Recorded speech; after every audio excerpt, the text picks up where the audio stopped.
Good evening, ladies and gentlemen, and welcome to Sir Hunt on X on this Wednesday, the 10th of December of the calendar year 2025. As I come to you live from Cincinnati, Ohio, in the United States of America. Chilly day over the next few days over here, with a lot of dandruff from Mother Nature hitting the outside over here. Those of you in the Cincinnati area, bundle up, drive on the streets, be safe, because white death is going to be supposedly coming over the next few days. And I'm the one that has to drive in it here soon. But as always, when I stay warm, I have that thing kicking. So I'm nice, warm, and cozy for the show tonight, as I always am at this time of year when I step onto this particular platform. Hope everyone is doing well tonight. Lots to get to. Breaking news out of Ann Arbor. Some wild stuff over there. Notre Dame still can't shut up. And we live probably the greatest fight in light heavyweight history of a fighter who showed perseverance throughout his entire career in his mid-40s. The end of the show. A lot of newbies I see here. Midweek in the NFL season is my pick week, so I make my picks. And given as we're now down to playoff time, the picks will be centered around playoff implications. So they'll be my focus from now to the end of the season moving forward. I'll get right down to it. Tomorrow night it is Atlanta and Tampa Bay. Tampa Bay hasn't looked good in recent weeks. Of course, doesn't help when you have a receiving core that's banged up. But supposedly Tampa Bay is going to get Mike Evans back, and that's going to change a lot of things a little bit. And I think Baker Mayfield gets on track a little bit, who's looked not so great in his last few games. He comes back this week, and I think Tampa Bay rides his ship and gets the win and starts to pull ahead again of the NFC South from the Carolina Panthers. I know Carolina's a terrific story with Rico Dowdle, how he's played, and Bryce Young's playing much better. But I think with this game and with the two upcoming head-to-head matchups with Carolina, I think Tampa Bay will ride this ship, win those 3 games, and wind up winning the NFC South. And it starts tomorrow night at Tampa. Give me Tampa at home. Atlanta basically has nothing to play for as they're eliminated or on the verge of it. But Tampa Bay wins at home. I think Baker Mayfield finally gets going after a subpar few weeks. So that's the Thursday night game. Now we go to the Sunday afternoon slate. And a couple real big ones here I'm going to touch on here. The AFC East, Buffalo and New England.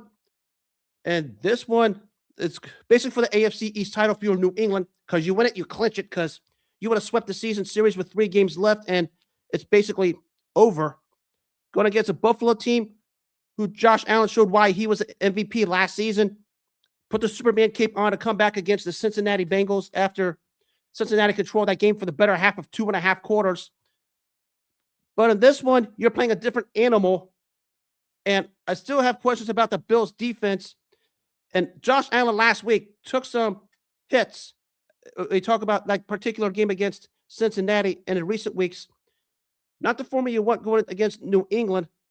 I think this one comes down to the wire.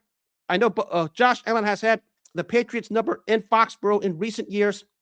I think this time, however, New England escapes. I think they escape on a game-winning field goal to clinch the AFC East.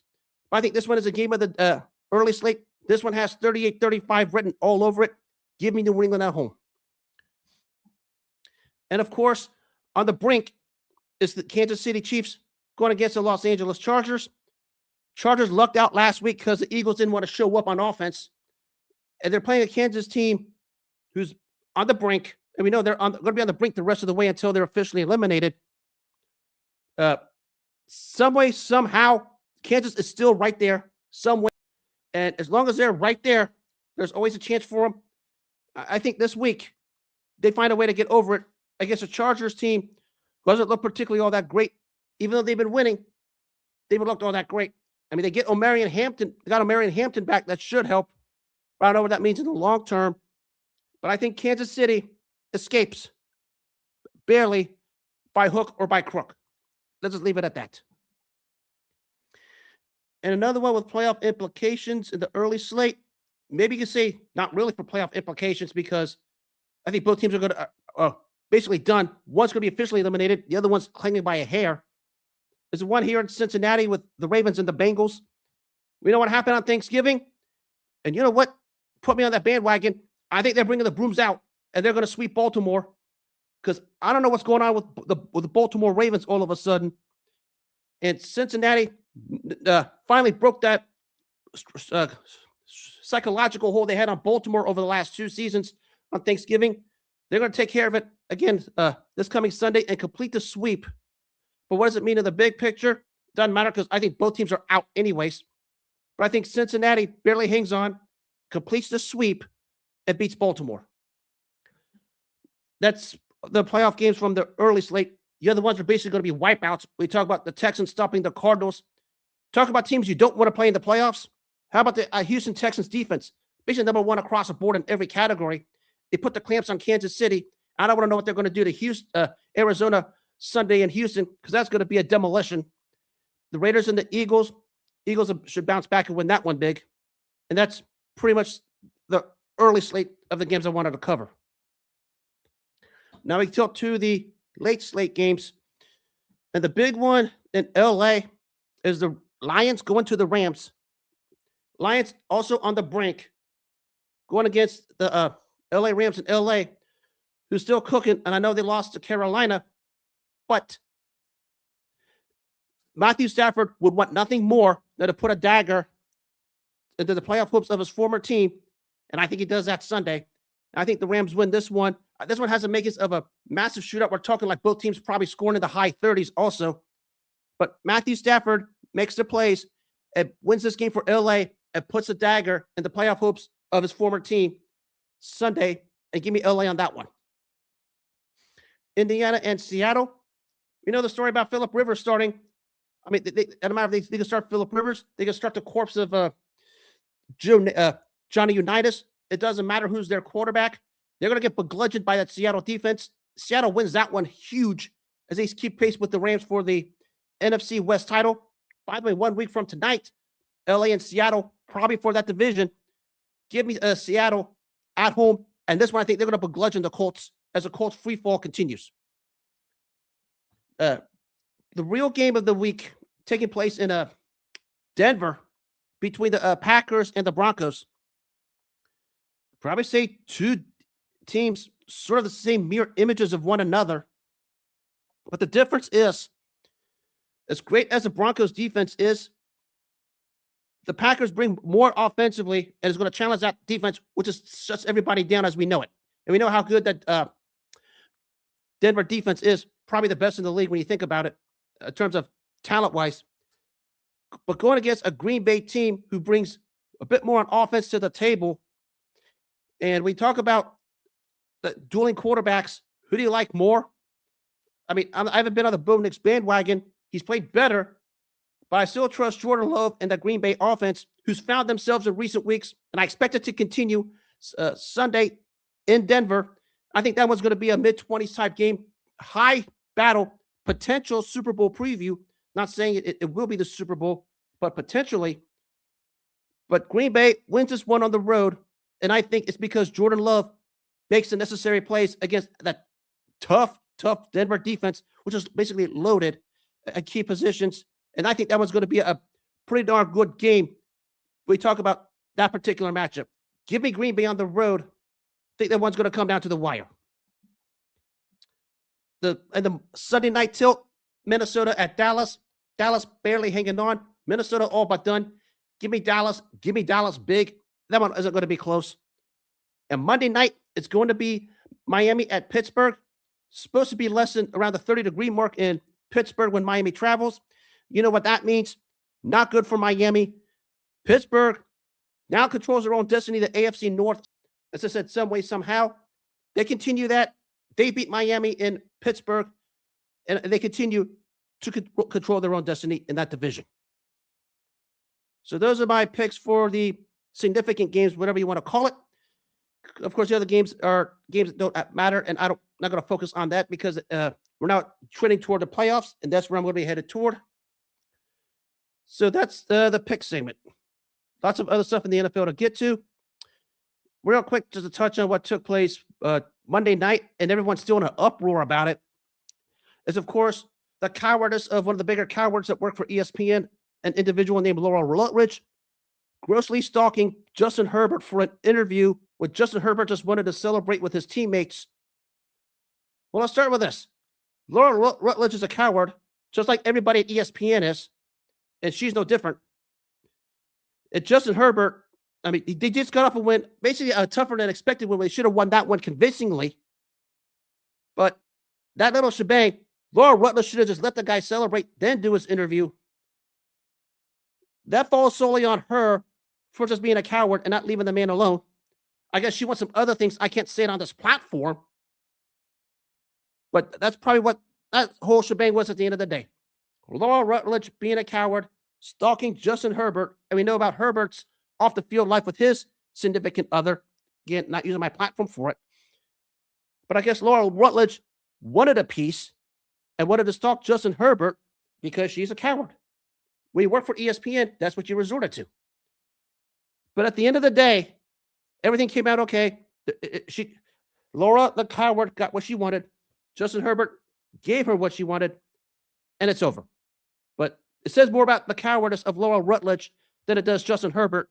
And we have people in the sports community need to just get off Justin Herbert's back because all Herbert wanted to do was celebrate a win because they're clinging out for a playoff spot and they have bigger fish to fry while kissing up to Laura Rutledge, who's one of the bigger cowards in the sports community. And we all know this. So that's over. That's how it was at the end of the day. Laura Rutledge was a coward. Justin Herbert wanted to celebrate. Do the math yourself. Now to some news here in Cincinnati. And actually, we're going to flip-flop this because we have a historical moment. I'm going to talk about that in a second. But let's start with what took place today at the Bengals press conference. And this has Bengals fans and Bengals social media all over the place. This is the Joe Burrow press conference, and I'm going to read exactly what he said. And he's spot on with this. If I want to keep doing this, I have to have fun doing it.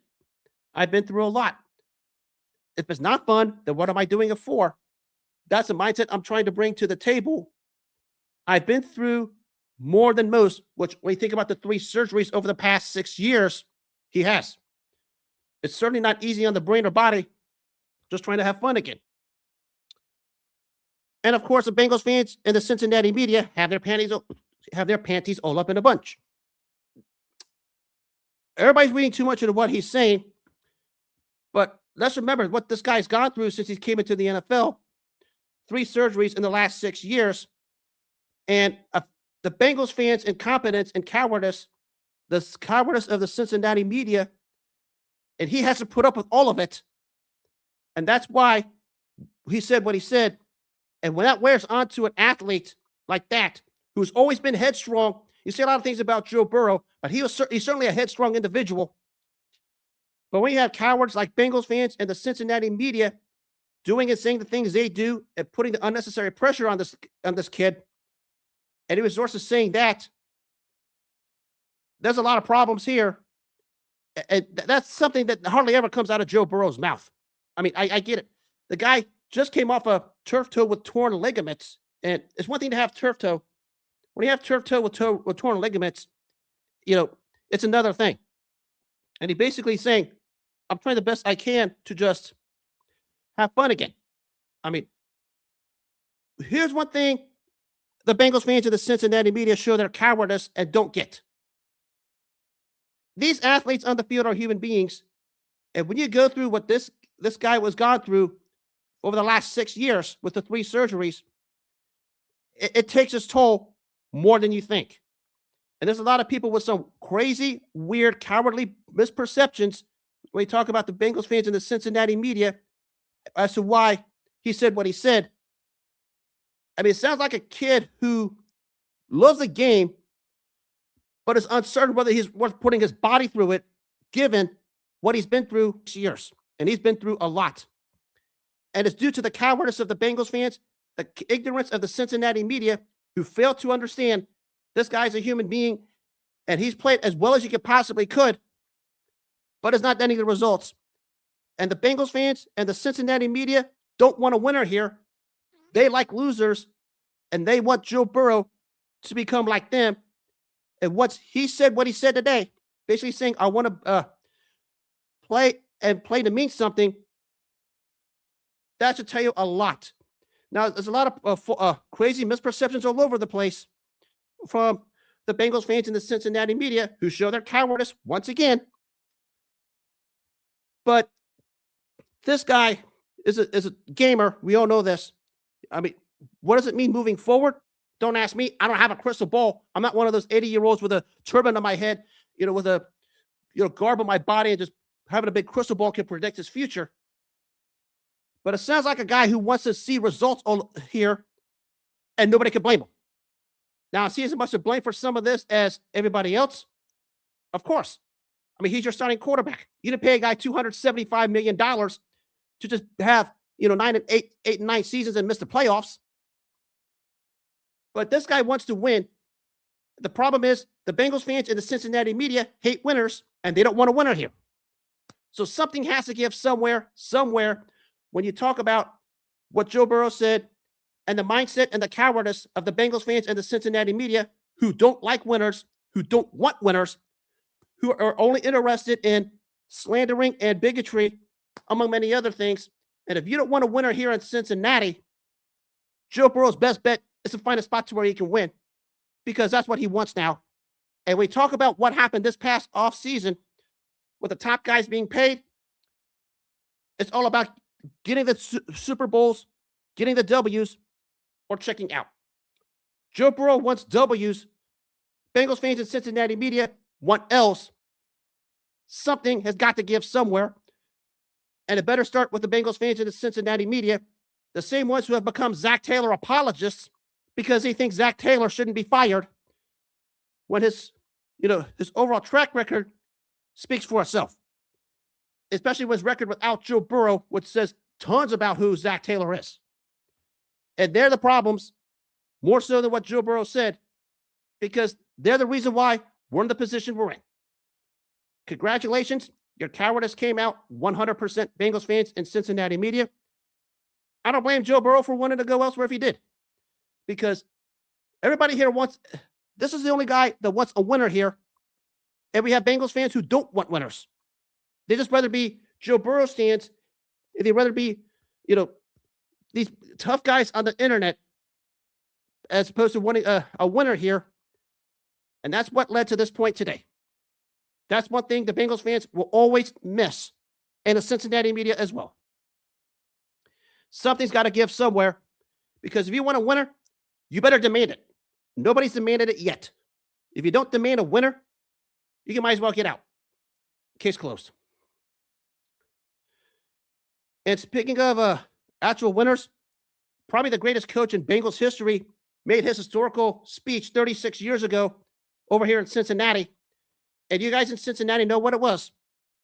It was Sam Wyche jogging to the sidelines, taking the microphone and basically saying, whoever snowballs on the field, find him. We'll get him out of here. You don't live in Cleveland. You live in Cincinnati. Probably the greatest moment in Cincinnati history. We're talking about all sports. I mean, of course, the only one that tops it was Pete Rose surpassing Ty Cobb's 4.192 in '85. We know that. This one's not behind it because Sam Wyche wanted a winner. And remember, the year before, they went to the Super Bowl in '88, lost to Joe Montana, San Francisco 49ers. And Sam Wyche was born from a different cloth, an innovator where he changed so many things on offense when he was here. The NFL had to do rules changes simply because of how he coached and how the Cincinnati Bengals played the '88 season when they went to the Super Bowl. And this day was the epitome of who Sam Wyche was, and Sam Wyche was a treasure, and he certainly was. I mean, great player on the field, terrific humanitarian away from coaching, which is what he was. Probably the case of the odd and weird franchise history here, maybe the greatest coach who ever played for the team or be a coach of the team. And that's who Sam was, and had probably the greatest catchphrase in Cincinnati history when he did what he did 36 years ago. The circumstances of this was it was a fourth down play where the Bengals season was on the line, an incomplete pass where the Bengals fans thought pass interference should have been called. I remember the play. I just seen it 50-50 among back in those days with how the rules were then. Today probably would have been called. And once again, the cowardice of Bengals fans throwing snowballs onto the field to protest the call. And that prompted Sam Wyche to jog to that microphone and basically say, don't do it or you'll leave. You're not in Cleveland. You live in Cincinnati. Probably the greatest thing to ever come through. The number one moment in Cincinnati Bengals history was when Sam Wyche told everyone at that stadium that day, you don't live in Cleveland, you live in Cincinnati. May God rest the soul of Sam Wyche. He was a treasure. I encourage everyone to look at this quote and look at some of the things he did. You'll get a kick out of it. Now to college football. And we know the news that just broke. Another cheating scandal involving Michigan. And this one is cheating of another kind. Sherrone Moore, who really shouldn't have been a head coach to begin with. I mean, it was just pathetic. They had to hire someone after the Jim Harbaugh fallout. Now he is caught in an inappropriate act with a Michigan staffer. He's out, and now he's detained by police.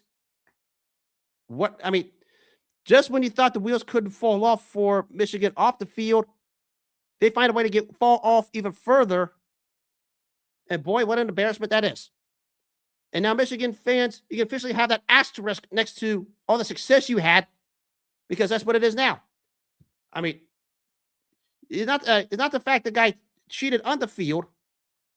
You're cheating with a staffer off of it, caught in the act. And actually, this was brought up by some random Michigan fan about a week before this came out, basically saying Sherrone Moore was doing this. Sherrone Moore was actually doing this, and nobody in Michigan was listening to it. And today, the cat was let out of the bag. And now Michigan is now officially the laughingstock when it comes to whatever they're doing over there. I mean, you got broke by Ohio State the first time in 5 years. Ohio State just pounded you on your field. And now this comes out, and it's a hot dog and mess. And good luck trying to clean it up. This is why I said, after what took place the few years before, the punishment was light at best. Actually, I'll be kind when I say it was light. We should have had the death penalty, because when you didn't do that, all of this came out. Michigan tried to soft play their penalties during the whole Jim Harbaugh shebang to try and diffuse everything. The NCAA we know the NCAA has no credibility. But now after this, makes you wonder what they should have done and what likely could happen. This is something where I thought the death penalty should have taken place, because we know this was coming all along. We talk about them over there in Michigan and everything else. And it says tons about that university, who was fine with allowing that kind of behavior, enabling it. And because you enabled it for so long, it got to that point. That's why today happened the way it did. And it could be swept under the rug much longer, because apparently there was a whistleblower over there who just blew it, and everything else just fell off the rails. Couldn't happen to a more prestigious franchise. Prestigious. And the downfall was already here, is going to continue even further. Good luck trying to bounce back from this, because it's not going to happen anytime soon. You should have done to you what was, I think it was SMU who had the death penalty a while back for whatever they did. They should have had the death penalty given to them, especially with something like this, because of how soft everything was and how Michigan imposed their penalties rather softly and rather judiciously and swept certain things under the rug. That's why this is the mess it is. Good luck cleaning this up, because once it goes to police level, party is over. And I don't know who's going to be the next head coach. And I don't know what the heck he's going to do. I mean, they're talking about Brian Kelly. Good luck with that. Cincinnati and LSU fans can tell you all about him. Good luck down the line, because you're going to need it. That's what happens when you coddle your team, enable your team, and act like everything is cool till something is out of the bag. And once it's out of the bag, the party is over. You can't coddle or enable it anymore. And not just this incident with him, but everybody in that administration who allowed it and enabled it is 10 times the problem Sherrone Moore is. And Sherrone Moore is already a big enough problem because now he has to deal with all the trysts outside of the field with the adultery he committed. And the guy's a married man, and we know how that goes. But on the field within the administration, boatloads of people, boatloads of fans, and boatloads of students better look at themselves in the mirror because you guys enabled this for the last several years. And because you enabled it and you covered it, you guys are with the problem and why this happened today. Shame on you guys. Plain and simple. And one more on the college front, because I love to talk about this. I talked about it 2 nights ago, and I will talk about it again, because nobody in Notre Dame gets it. I should call you guys Notre Lame, because you guys are a bunch of lames right now. You guys at Notre Dame still don't get it. You guys said, you guys are still trying to make your case for why you should deserve a college playoff spot. I said before, you had to do one simple thing and one thing only. Just one thing. All you had to do was beat Miami, and you couldn't. That's all you had to do was beat Miami, and you couldn't. I don't want to hear about you, saying you should have gotten it over Alabama because Alabama got wiped out by Georgia in this SEC title game. Because Alabama's worst loss is 10 times Notre Dame's best win. That's all there is to it. Alabama's worst loss is 3 times Notre Dame's best win, and it's not even close. That's the difference. Now, do I think do I think Alabama's a little high in the pedestal of the college playoff? Possibly. I mean, threw a couple of teams out there. I think one was GMU. I can't think of the other one. No, it was not because Notre Dame didn't, the way to slight Notre Dame.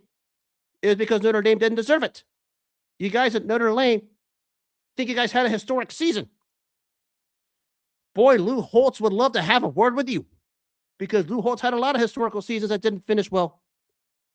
And if you thought this was historical, there's another team in Indiana called the Indiana Hoosiers, led by Kirk Cignetti, who basically just says, hold my beers, I'll show you history. And they did it. That's why you guys are Notre Dame, having some of the most lame excuses for why you missed the college football tournament when you legit didn't even deserve it. As I said, your best win is so far behind Alabama's worst loss. That was the end-all be-all right there. It said a lot about you guys who still don't let it go, who still can't let it go. Reminds me of Florida State a few years ago when they were slided out of the tournament, and we know how that turned up. They played Georgia in the ball game and got curb stomped. And it's not the fact you guys are just lame. You guys are quitters, not wanting to accept a bowl bid because you didn't get in the college playoff. How about this? Go join a conference. Let's start with that. The independent route didn't get you anywhere. I mean, we did last year because the college football bracket outside of Ohio State just fell off the rails. You guys over there at Notre Dame got exactly what you deserved when you was out of the college football tournament. How about finding a conference and look at your schedule next season? You might go undefeated, but who's going to be your quality win? I don't even know on that roster that's going to say, hey, we're here. Because that roster is basically the equivalent of piss, poo, cat piss over there at Notre Dame. And that is all there is to it. Now there's also rumors that your head coach, Marcus Freeman, who's a hell of a coach, I'll give you that, is going to probably be getting some offers, and is one of the ones linked to Michigan, which if Freeman were smart, he wouldn't even touch Michigan. I don't think anybody should. But move on. It's over. You guys didn't deserve the college playoff to begin with. Your best win was 3 times less than Alabama's worst loss. And all you had to do was beat Miami, but you weren't man enough to do it. That's why you're Notre Dame. That's why your season is history. We talk about historic. It's history in terms of done with. And just march into the next season Maybe find a conference to get himself involved with. Don't blame the ACC on anything because the ACC had nothing to do with you guys being out of the playoff. I said, you guys' best win is so far behind Alabama's worst loss. It couldn't see you out of a rearview mirror. That's how bad Notre Dame, or should I say Notre Lame, got what they deserved. Good luck next season. I'm done talking about you guys. And they over there at Notre Dame are still talking about why they missed the playoffs when everything is done. I mean, what's going to happen? I mean, is a team, a plane going to crash and burn? They're going to put Notre Dame in? That's not going to happen. Good luck with that. We'll see what happens moving forward. That's enough of the college football and the college football playoff, because every single day, I mean, I'll tell you a little story before I proceed with boxing real quick. When I told everyone Texas didn't deserve a playoff spot, I had a Texas fan try to hack me. Yeah, they try to get into my personal stuff and hack me because I spotted the account. I spotted the IP address. Trust me, you ain't going to like what I have to say if I catch a Notre Dame fan doing it, because it ain't going to be pretty. So all these comments. Crazy stuff. Now to the world of boxing. And today, the official announcement, the official face-off of Tio Lopez versus Shakur Stevenson. Let's start with this. I mean, the face-off didn't do anything for me because, you know, we see this before. Everybody gets hyped up for a super fight and we get duds, and that's what's happened a lot these days. And I'm not expecting anything any different. But the question I have here is this. I say this with all due respect. Do you expect this to be, what do you expect out of this fight? And I'm not talking in terms of winner or loser, but what do you expect out of this fight? Because both fighters have been in duds in recent years. Both fighters have. I mean, both fighters have had performances where it puts you to sleep. And if you expect anything more than that, don't set yourself up for a letdown, because that's what happens when you expect more but get less. Because that's what I expect this kind of fight to be, more of a chess match, because neither guy's been man enough to get a knockout in recent years. And I expect another sort of similar thing moving forward with this fight. Because I'll tell you this. I expect another snooze fest because neither guy showed any commitment to wanting to mix it up in a stare down. But if you're Tio Lopez, you better do something of significance, because the last time you were in something significant, you lost to George Kambosos. And you better do something significant or you're going to be officially in irrelevant status, because that loss of Kambosos still sticks out more than anything else you ever did. And we have cowards in the fight game who think otherwise, especially in the Hispanic fight community with the Puerto Rican public, thinking Lopez is special when he hasn't been special in about 5 years. And now you're going against Shakur Stevenson, who maybe had one of the better performances in recent fights for him when he mixed it up with William Zepeda and won the fight. And him and Zepeda had some good exchanges. I'll give him that. But if you're Tio Lopez, you're calling out for a fight with Terrence Crawford, and you think you're going to get a fight with Terrence Crawford after Crawford just went up 3 divisions and just did whatever to Canelo Alvarez. If you're serious about a fight with Crawford, you better do something of significance when you face Shakur Stevenson. And I wish you nothing but the best trying to be significant against Shakur Stevenson after what happened to you a few years back when you got it handed to you by George Kambosos. And because of it, I hate to be you going into this fight, because I saw a confident smile in Shakur Stevenson's face. And we know what happens when Shakur Stevenson has confidence. He'll control that pace. But if you're Tio Lopez, this is your last chance to do something significant, because everybody still remembers you for that loss of Kambosos where you just laid an egg on purpose. If you want to fight against Terrence Crawford, you better do something of significance against Shakur Stevenson. And good luck with that, because Shakur Stevenson is trending up and he's about to hit that pound-for-pound category here real soon, especially after his performance against Zepeda, which he was very darn good. I'll give him that. And you don't do anything to Shakur Stevenson of significance, you can put yourself in gatekeeper status. That's where you're headed if you're Tio Lopez. Good luck January 31st. I'll be talking about that down the line. Now for Shakur Stevenson. You look better against Cepeda. The fights before that, you haven't had a relevant performance since you dusted off Oscar Valdez. But here's a moment for you to show the whole world why you're probably the most skilled fighter south of the welterweight division. And you have an irrelevant Tio Lopez in front of you. And if I were you, I'd go get a knockout on this guy because the guy's already checked out. And you are just trending up. I expect you to win. I expect you to win big also. But I think for you, Shakur Stevenson, if you want to go to that next step and put yourself in the Alexander Usyk, Naoya Inoue, and Bam Rodriguez category, get a knockout. I mean, it's doable, and you can do it. I don't know who's going to win this fight yet. I won't make my prediction. But everything trends towards Shakur Stevenson's direction. If you ask me in the waiver gauge, more towards Shakur, still on a lean. I still have questions about whether he's made enough to get a knockout. But it's going to be a competitive fight. But let's not act like we're going to have the second coming of Hagler Hearns here because we're not going to get that. Case in point. Neither guy's been in an action fight, either side, in more than 5 years. So don't expect any action fights here. We're about to find out just how good or how great Shakur Stevenson can be if he can go to that next level. And say a lot of things about Tio Lopez. He's a heck of a trial horse for Shakur Stevenson. We're going to find out whether Shakur can go to that next level from good to great. Tio Lopez might be the guy to bring it out of him.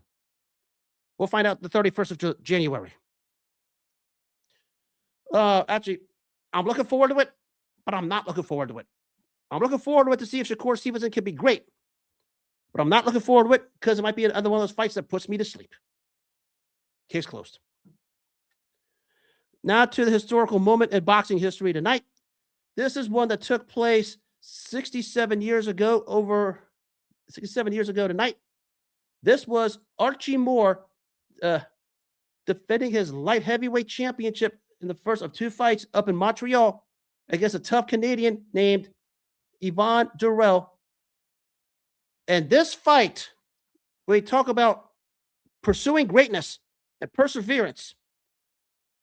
We're talking about a man at Archie Moore who was doing this in his 40s. And we talk about, we use a baseball analogy of this. Think of Nolan Ryan and how great Nolan Ryan was as his career went on. Archie Moore was probably boxing's version of this at that time. And this fight symbolized his whole career when you think about what took place here 67 years ago up north in Montreal. Yvon Durelle, when you think about this kind of a fighter here, you know, he's billed as a fighting fisherman. He started his career at New Brunswick, that part of Canada. His first 25 fights, the only loss he had was by disqualification, where, odd circumstances. But a guy who developed his reputation with a punch and basically won the Canadian middleweight title and successfully defended that 9 times and won before he got this title shot as he gradually worked up the ranks. Didn't have the who's who of who he beat, but a lot of sound guys just kept plucking along until he finally got his opportunity. Sort of like the way Moore got his when he beat Joey Maxim to win the World Light Heavyweight Championship. That's how Durelle got this shot. Just kept plucking and plucking. A very sound fighter. Going into this fight with Archie Moore. Basically, we talk about how Moore got this fight as Moore's career started to head downward a little bit. If I can find this up here. Archie Moore, after he won the title, was a guy who basically never sat on his laurels. Let's put it that way. And we talk about this fight with Yvon Durelle 67 years ago. They both were a case of fighters who took the long, hard road to get to this point. I mean, the case of Durelle, that was up in Canada when he was the premier light heavyweight out of that country at that time. Going against arguably a top 5 all-time great light heavyweight. I'll touch on Moore's history here in a second. And as the fight was coming to an end, Moore's coming off a 12-month span where he was unbeaten in 7 fights and got a dubious draw against a fighter named Howard King. But this title defense was for Moore, was a chance to cap off a really a good year of 1958. But going into this fight, they called Durelle the puncher's fisherman because of his power. Showed it early. The first right hand he hit Archie Moore with. Moore was on the canvas and looked like Moore was not going to beat the count. But the antics of Durelle prolonged that count. It allowed Moore to beat the count, but Archie Moore was still hurt. And 30 seconds later, 2 more right hands. Moore was down again. And we got up just before the round ended. Moore hit the deck a third time. Basically, it was a wipeout round for Durelle. And rounds 2 or 3 coming on, Moore was still a little hurt, a little befuddled by what Durelle was doing. And it looked like Durelle was going to pull the shocker here. And we fast forward to round 5 as Durelle pins Moore against the ropes. A combination that pins him on the ropes puts Moore down for the 4th time in 5 rounds. And the fight was Durelle to lose. I mean, Yvon Durelle, every time he hit Archie Moore, he hurt him. And every time he hurt him, he put him on the canvas. I mean, that's what Durelle did to Archie Moore. And we talk, and this crowd over in Montreal was in shock because nobody thought Durelle could do this to the legendary Archie Moore. But as this fight was going on, the experience of Archie Moore in big fights began to show as he started to establish his jab, go into it, learn his crossover defense, starting to pick off Durelle's shots a lot better. And as the fight was starting to wear on, Durelle started to become discouraged and Moore started to gain confidence.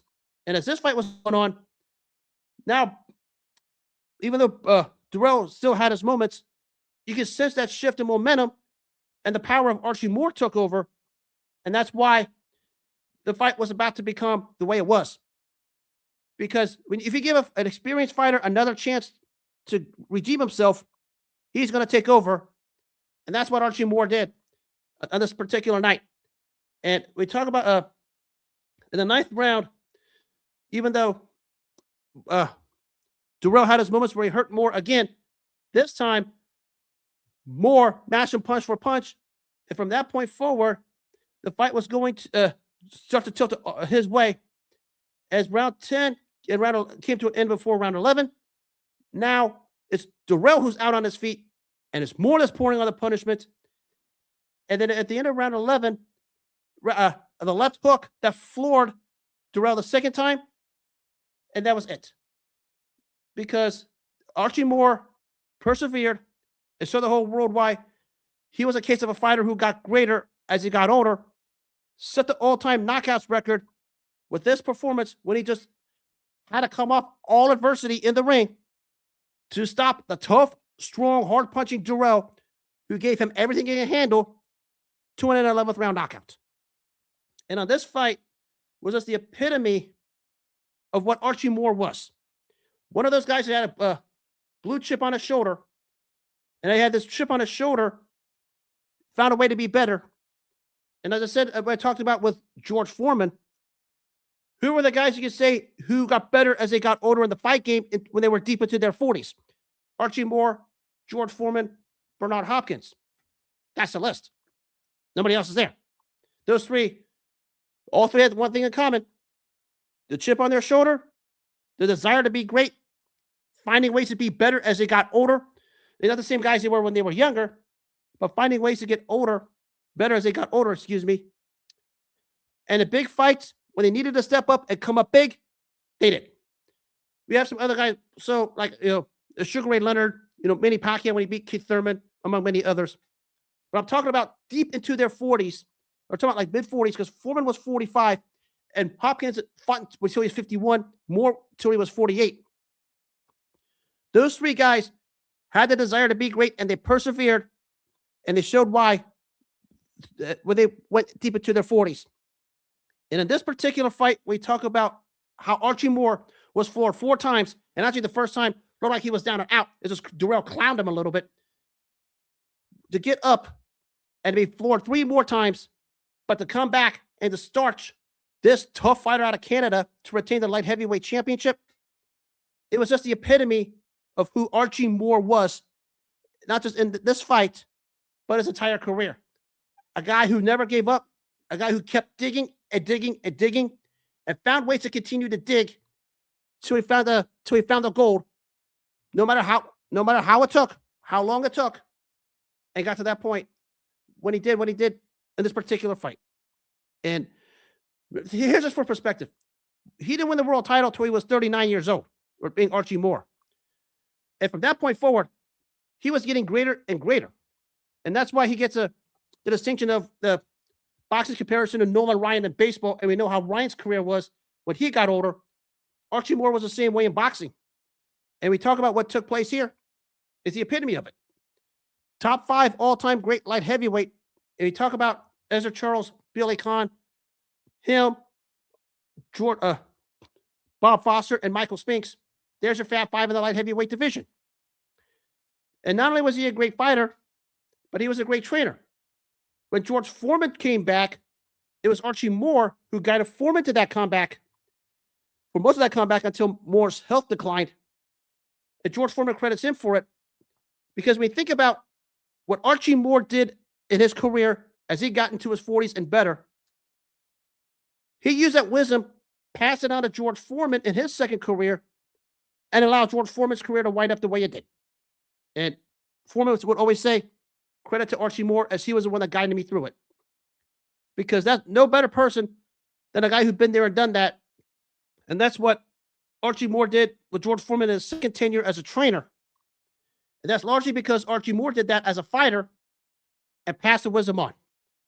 That's how great Archie Moore was, not just as a fighter, but also as a trainer. And it was 57 years ago tonight, north of the border, against all odds, when he was floored 4 times. And they were not just flash knockdowns. They were hard knockdowns. All 4 times, you know, like he was not going to get up. Comes back, shows the whole world why he's Archie Moore. It's probably one of the most fearsome slugfests in light heavyweight boxing history, where both guys hit the floor multiple times. It was Archie Moore surviving an 11th round knockout win over the tough Yvon Durelle, a.k.a. the Fighting Fisherman, to retain the light heavyweight championship. And one of the real all-time brilliant boxing minds the sport ever saw. Because he did it as a fighter, as a trainer, sometimes as a commentator, because he was special guest on HBO and NBC interviews countless times. Just a brilliant mind, in and out of the ring.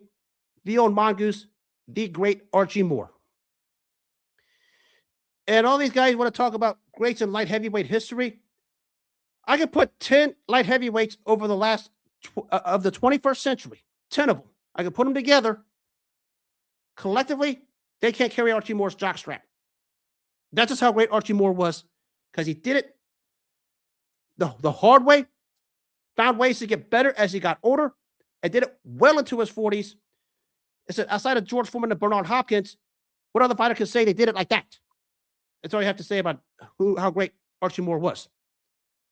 I said a couple of other fighters in there, mid to late 30s, like Ray Leonard when he beat Marvin Hagler, Donnie Lalonde. Maybe the closest was Manny Pacquiao when he beat Keith Thurman. But not quite the way Archie Moore did it. And Archie Moore stands head and shoulders above everybody else for those that fought deep into their 40s and did it at a high level. It was virtually close to unbeatable at that point, even in his mid-40s. Same with George Foreman and Bernard Hopkins, who had the similar approaches, but not quite the way Archie Moore did it, because he was the first. May God rest the soul of the great Archie Moore. And basically, calling him great doesn't do him justice. You can call him immortal, because top 5 all-time light heavyweight, and just found a way to do it in his mid-40s. Go to show you, age is nothing but a number. Archie Moore will tell you that. A prolific career, a great trainer, and a great humanitarian. The great, great Archie Moore. And on that note, that'll wrap up this edition of Sir Hunt on X. No show till Monday after the football weekend is complete. As usual, if you missed this show or any others, you can catch it on the Apple Podcasts and the iHeartRadio apps. If you want to catch the video version of this, you can catch it on the Spotify app. And as always, make self-care your number one priority in all walks of life. Take care of yourself first. Respect other people's boundaries. Don't let anyone step on your boundaries, and other good things would happen. You saw what happened in Michigan when somebody's boundaries got stepped on and disrespected? Don't let that happen to you. Always respect others' boundaries. Also, don't let anyone walk on yours. And on that note, have a good rest of the night. Take care of yourselves. God bless. Enjoy the weekend. And if you're in Cincinnati, stay warm and stay safe. And I will see you guys Monday.